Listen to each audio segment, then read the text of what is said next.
You're standing at the edge of a clearing. It's 40,000 years ago, and the animal in front of you weighs more than your car. There's no pepper spray in your hand, no phone to call for help, no group chat to send your location in case this goes badly. Just you, a sharpened stick, and a species that has never seen anything like you before. For most of the last century, we assumed early humans were the fragile ones here. Slow, soft-skinned, no claws, no fangs. Easy meals for anything with real teeth. That assumption is mostly wrong. Somewhere between that clearing and right now, something in your ancestors turned them into the most efficient large animal killers this planet has ever produced. And within a few thousand years of arriving somewhere new, almost every giant creature on that land was gone. So here's the question worth sitting with. How does a slow, clawless animal walk into an ecosystem full of things bigger and better armed than it is, and walk out as the last predator standing? The answer starts with a single, surprisingly weak throwing arm, and ends with a question about how much of that ancient hunter is still sitting inside you today. Here's the first problem your ancestors had to solve. Pound for pound, a chimpanzee is roughly twice as strong as a human. A lion's bite alone can generate more force than a human jaw could manage in 100 lifetimes of trying.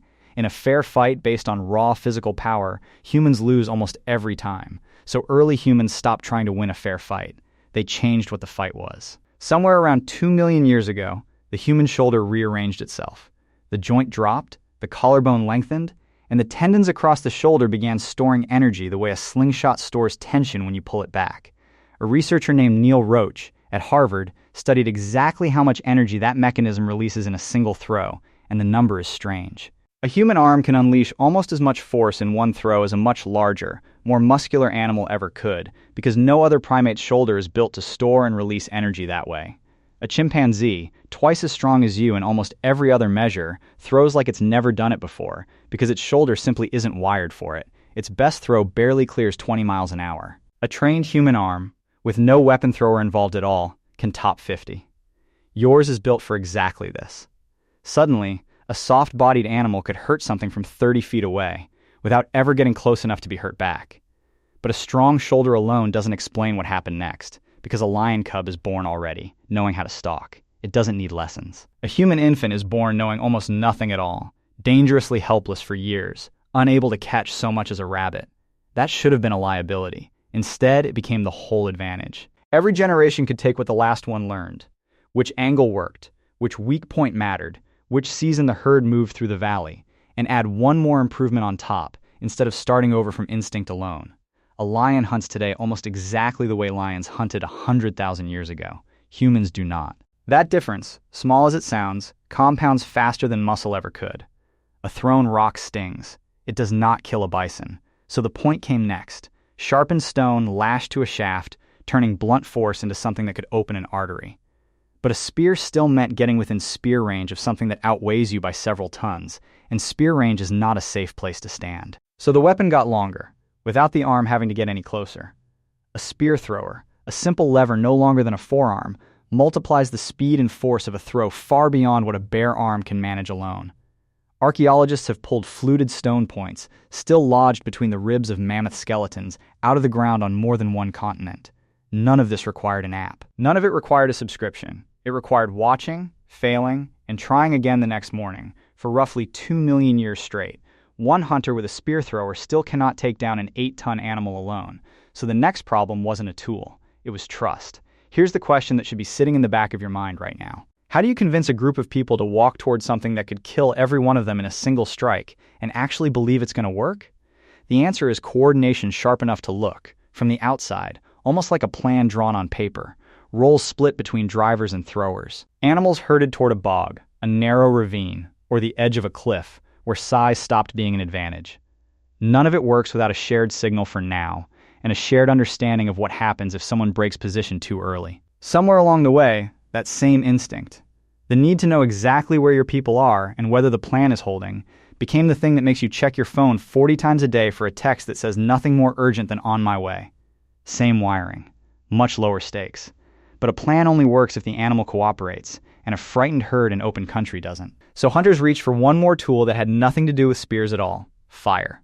Controlled burns could turn a wide, safe landscape into a single narrow corridor, funneling animals toward exactly the place hunters wanted them. In what's now Alberta, Canada, A cliff called Head Smashed In Buffalo Jump holds bone deposits layered more than 10 feet deep, evidence of drives that used exactly this method for close to 6,000 years.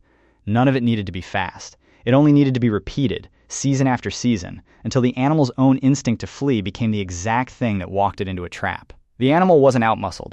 It was outthought, one decision at a time, until the only direction left to run was down. Even coordination and fire couldn't solve every situation, because plenty of animals simply outran the whole group and kept going. This is where the story gets genuinely strange. Researchers Dennis Bramble and Daniel Lieberman spent years mapping the human body for evidence of one very specific skill. Not sprinting, but running for hours, in heat, without stopping. What they found reads like a parts list built for exactly one purpose: long legs, a spring-loaded Achilles tendon, a spine and head that can stay level while the hips rotate independently beneath them, and 2 to 4 million sweat glands spread across almost hairless skin, letting a human release heat while moving in a way four-legged animals simply cannot manage while they run. A cheetah is faster than you for about 30 seconds, which, frankly, is longer than most modern meetings manage to stay useful. But over 6 hours, in open heat, you can out-endure almost anything on land. Not by being tougher, but by being annoyingly, relentlessly present. Ancient hunters used exactly this, and in a few remaining communities, like sand trackers in the Kalahari, people still demonstrate it today. Running an animal in the heat of the day until its own body overheats and shuts down, hours before its legs ever would. No spear needed. No ambush needed. Just distance, heat, and a refusal to stop. There's a piece of this story most people have never heard, and it explains why the killing happens so fast once it started. You'd assume a giant ground sloth the size of an elephant, or a 9-foot short-faced bear, would simply run the moment it sensed danger. It didn't, because it had never needed to. On land that had never held a two-legged, tool-throwing predator before, these animals had no fear response built for you at all. No flight instinct programmed in. Evolution is very good at building defenses against threats it has already survived. It has almost no answer for a threat it has never once encountered. You weren't just a new threat walking into their world. You were a threat their biology had never had a reason to prepare for. That gap between animal and threat is where the numbers turn genuinely uncomfortable. A researcher named Paul Martin was among the first to lay this pattern out clearly across continents. Wherever humans arrived somewhere new, the giant animals living there vanished within a few thousand years, sometimes less. By Martin's original count, more than 70% of North America's large mammal species, everything weighing over a ton, disappear from the fossil record within roughly 1,000 years of the first well-documented human sites on the continent. Mammoths and giant ground sloths in the Americas, rhino-sized wombats and marsupial lions in Australia, elephant birds twice the size of an ostrich, and giant lemurs the size of gorillas in Madagascar. The last moa in New Zealand, a bird that stood taller than most humans, gone within roughly 200 years of the first human footprint on the island. One of the fastest large animal extinctions ever recorded, anywhere. Researchers still argue over exactly how much of this came down to hunting alone, since the climate was shifting at the same time in several of these places. But the timing lines up, again and again, on land masses that had nothing else in common except one new arrival. In every one of those places, the animals that vanished first were almost always the biggest ones, the slowest to reproduce, the easiest to track, and, it turns out, the least prepared of all for a predator that could plan. We didn't just survive using all of this. We ended species with it. Somewhere in the last 50,000 years, the animal that spent most of its evolutionary history worrying about being eaten quietly became the reason almost nothing that large gets to exist anymore. Not through claws, or fangs, or size. Through a shoulder that could throw, feet that could run for hours, and a group of hunters willing to trust a plan. None of what built that ancient hunter disappeared. You still carry the shoulder engineered to store and release a throw. You still carry the sweat glands built for a hunt that could run 6 hours under open sky. You still carry eyes that learn to read fear in another animal's posture before it even knew to run. That shoulder throws a ball across a parking lot on a Tuesday evening instead. That sweat system switches on inside a gym, under fluorescent light, chasing nothing at all. Those eyes read a screen instead of a herd. Nothing that made your ancestors the deadliest thing in that clearing ever went away. It just ran out of clearings to stand in.